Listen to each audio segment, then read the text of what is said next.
is that in Python, your lists are random access, which could be treated as arrays.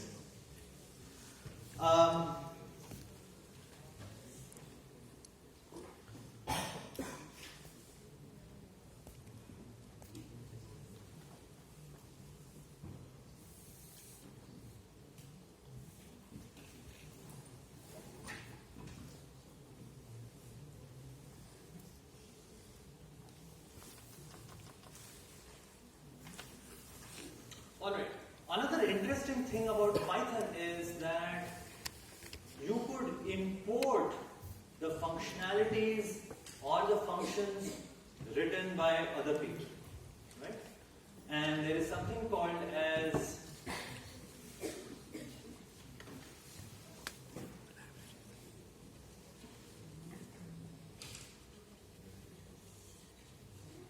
so I would go back to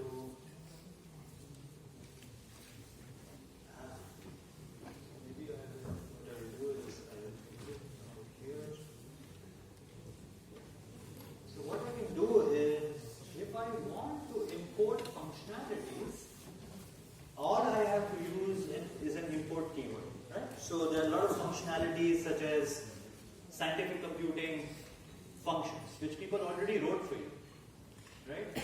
Or some kernel level functionalities that people already wrote for you, like timer functions, right?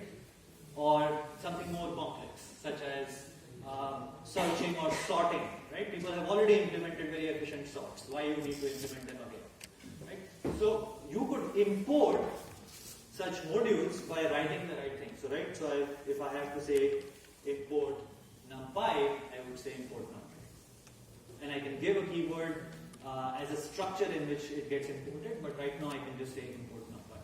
And then I can use all the numpy. Numpy is a scientific computing module. All the scientific computing based functions you will find in the numpy library. Right, so the idea of a library is that some person who has, a good understanding of programming, right, has written a bunch of functions and offered to you as a library, as a module that you can use by invoking their function, his written functions in your programs. Right? So that's what libraries are. So today, the software programming landscape is very quickly shifting from traditional, I will write my own code, to now library-driven program development. I will rely on your code, you will rely on someone else's code.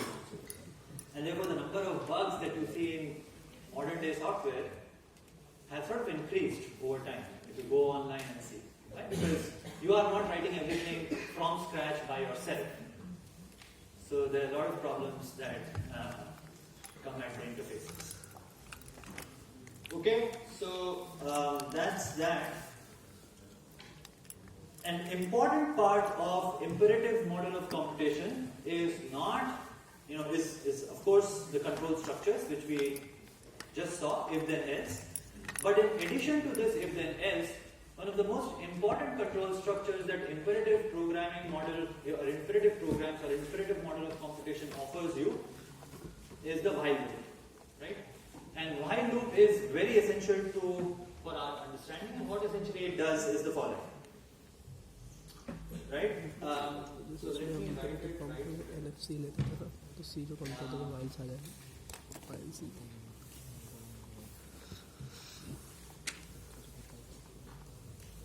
So while loops are typically in the following format, right? While some condition C holds true, while some condition C holds true, execute a sequence of statements S. So this S, capital S, is nothing but a sequence of statements. Which means that I will keep executing this statement block or this sequence of statements denoted by S until and unless the condition C gets violated. Right?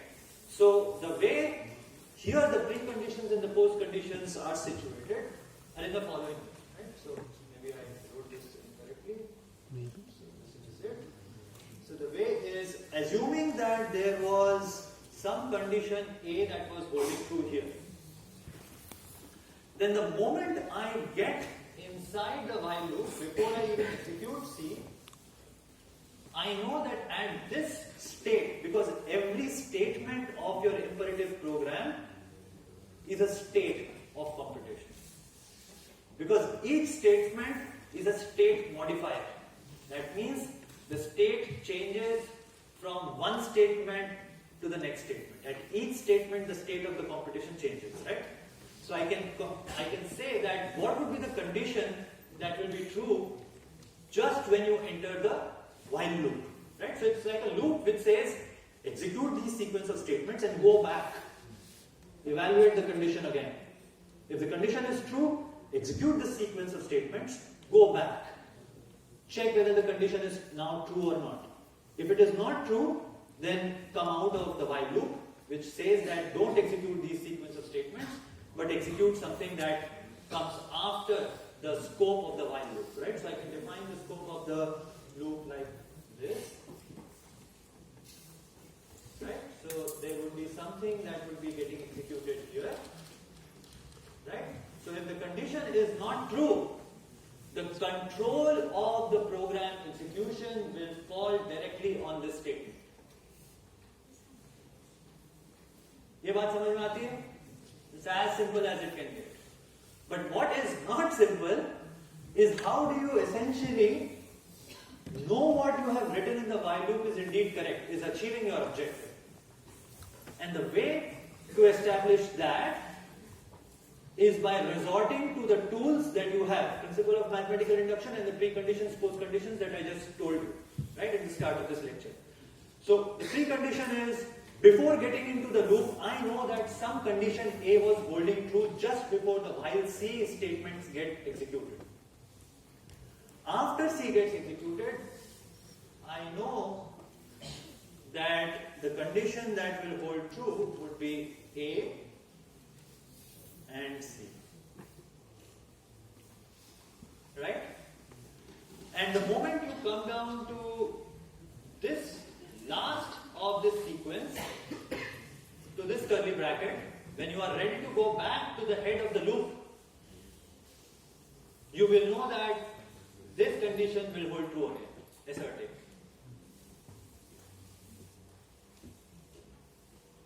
Right? Because you have to test whether C holds or not. Right? So when you go back to this condition, the only thing that you have with you after one or several iterations have happened is that your knowledge about A holding true at that state. Right? So in common parlance, popular terminology, these are called loop invariants.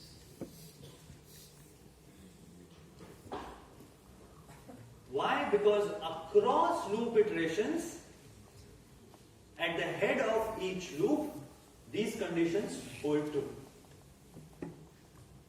Yeah? And we will see examples on the kind of problems that we saw for lists. Right? I'll start with something very simple, but we'll see that. Right? So, let me ask you a very trivial question. What would have happened if I had come out of this while loop? Coming out of the while loop means that the condition, the evaluation of condition C is violated, is false. Right? So you will not get into the scope to execute the sequence of statements S. You will come out and execute the follow-up code, the follow-through code. What would be the condition that will be holding true here at this point? What will be the condition that will be holding true at this point? Because that is also a state of computation, right? What would be the condition? Assert A not C. And not C.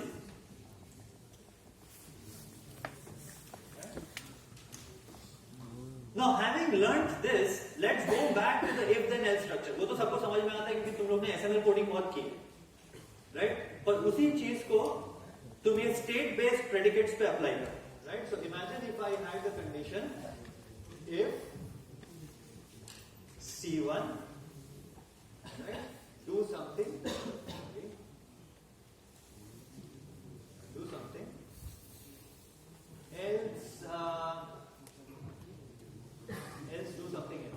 बताओ कि हर block में क्या एसर्ट hold करेगा. Imagine that यहाँ पे तुम्हारा एसर्ट hold कर रहा था. The condition that was holding true was A. Right, तो यहाँ पे क्या होल्ड करेगा? A and C. Right, so here you would have the condition holding true, assert A and C. Very good. यहाँ पे क्या होल्ड करेगा? Assert A and minus C. not C. अब else का जब स्कोप खत्म हो जाएगा उसके बाद भी प्रोग्राम तो हो सकता है. assert A. प्रोग्राम के कुछ स्टेटमेंट्स यहाँ पे भी हो सकते हैं. some statement S1 followed by some statement S2, right? After the else scope has ended. मतलब मैं क्या कहना चाह रहा हूं? मैं कहना चाह रहा हूं कि तुम्हारा कोड का जो कंट्रोल था वो आया sequentially. At this point you had an if, right, which made you take a then part in one execution,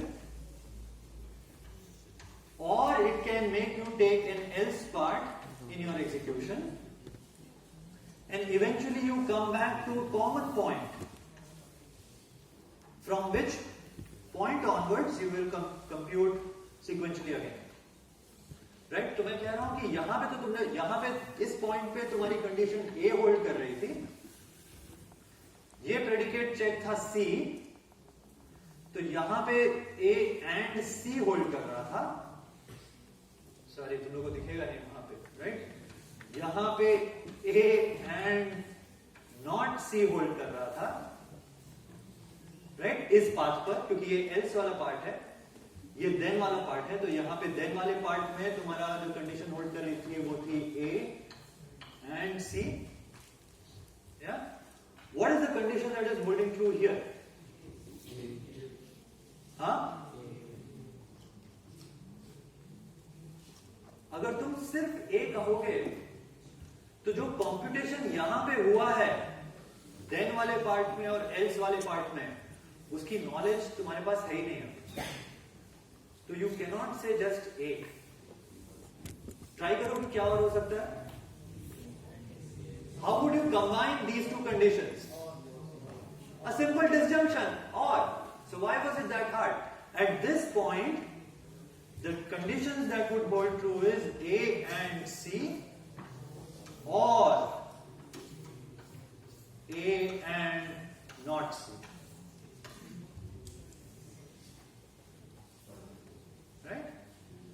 Because these assertions, ये जो तुम जो information ये predicates लेके चलोगे, ये predicates तुम्हारे लिए बहुत important है to prove the correctness of your programs. This information about whether C or not C is holding true is very important to show whether your post condition, the thing that you want to see holding true at the end of the computation, is indeed holding true or not. Right? तो वही चीजें यहां पे भी आ जाएंगी. तो वो if then else का ये था. गुड. इसमें अगर तुम्हें कोई प्रॉब्लम्स अभी तक हो तो now is a good time to ask questions. सब समझ में आ गया? हाँ. Hashtag assert. कहाँ हैशटैग एसर्ट था?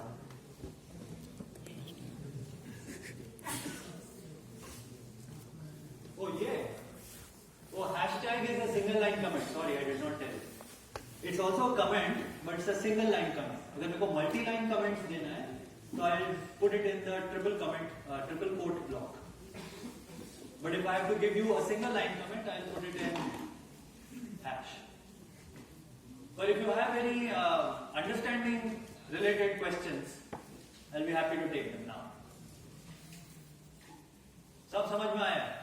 तो चलो एक सिंपल क्वेश्चन लेते हैं और उसका तुम मुझे प्री कंडीशन पोस्ट कंडीशन से बताओ कि प्रूफ जो है वो करेक्ट है. So I am going to write a function. This is the function that I am going to write. def some new function fn which takes two integer arguments a and b. All right. And what does it do?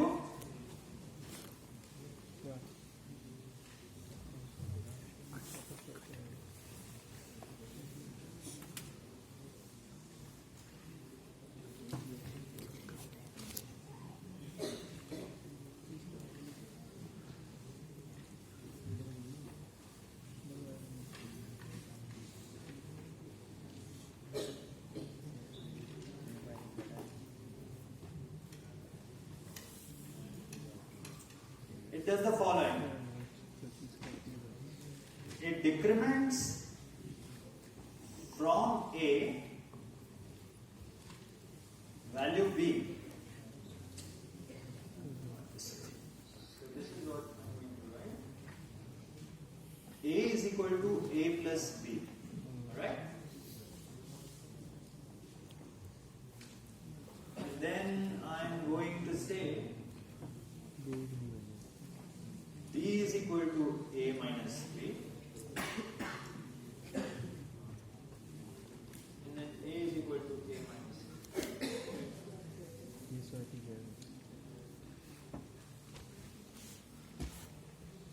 Now, tell me what are the preconditions and what is the post condition of this function. Precondition में तो कुछ assume करना ही नहीं है, क्योंकि मैंने तुम्हें symbolic inputs दे रखे हैं, right? So I would say that for this function, I know that the assert that would hold true is that A is equal to sum A0 and B is equal to sum B0. I don't know what A0, B0 are, but I know this is to be true. How would you go forward?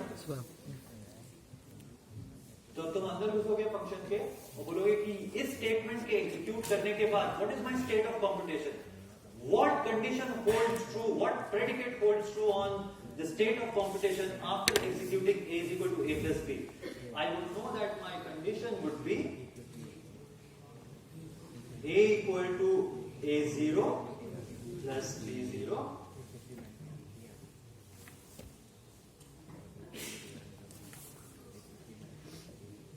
right, and B equal to B0. Is that true? Yes. ठीक है, आगे चलो. अब मैंने ये statement execute किया. ये statement execute किया तो मेरा स्टेट कैसे चेंज हो गया?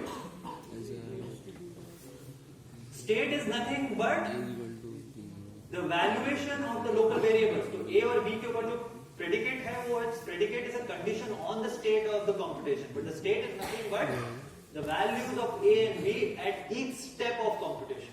That's what the state is. Condition जो है वो जो मैं condition बना रहा हूँ, ये condition is on that very state of computation, right?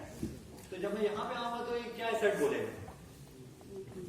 A क्या है? A naught plus B naught. A was A0 plus B0, जिसमें से मैंने B0 हटा दिया. पर A तो वही रहेगा. So I am left with. Sir A तो वही रहेगा.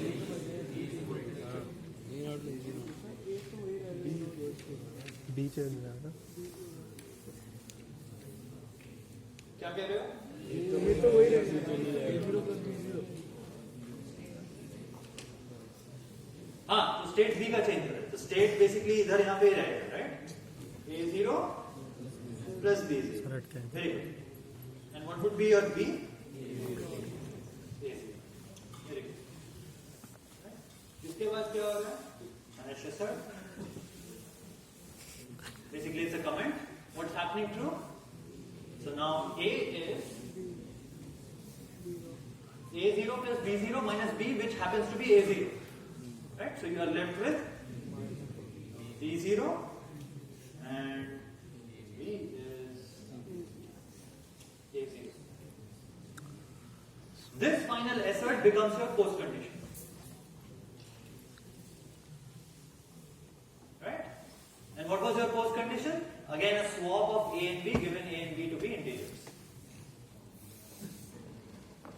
This is an alternate way to do the swap. मैंने एक तो मैं टेम्पररी वेरिएबल वाला स्वैप बताया. This is simple addition and subtraction which will give you the swap again.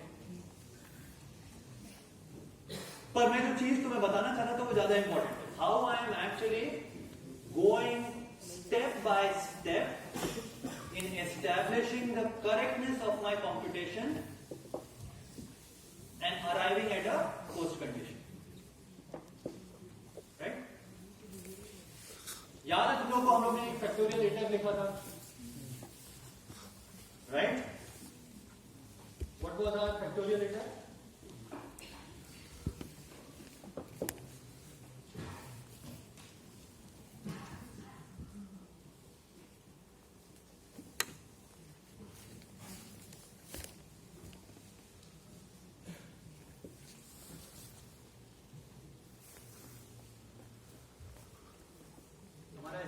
Function क्या था? Fun factor n, f, c, right? If c equal to 10, then f else C plus factor n F star C plus 1 comma f star C plus 1 c plus 1. C plus 1 C minus 1. plus 1 C plus 1. C count. Right? So f star c plus 1 was essentially partially computing the factorial up to that step c. और हमने initiate कैसे किया था? Factor nfc को with f की value 1 and c की value 0. That was my initialization of this iterative function. So this was the tail recursive iterative function, right? देखो ये कितना डायरेक्टली तुम्हारे imperative programming में कन्वर्ट हो रहा है. How would I write? Def factor n, right? I defined two variables with values with which I would have initialized my tail recursive formulation, right? So I would have said that for f equal to 1 and c is equal to 0, right? And then what would I have done? Tell me the function.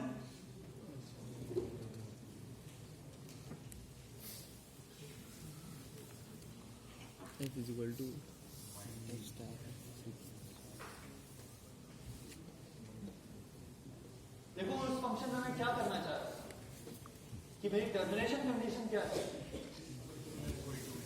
Right? So this was my termination condition, and where I was going from, I was moving from c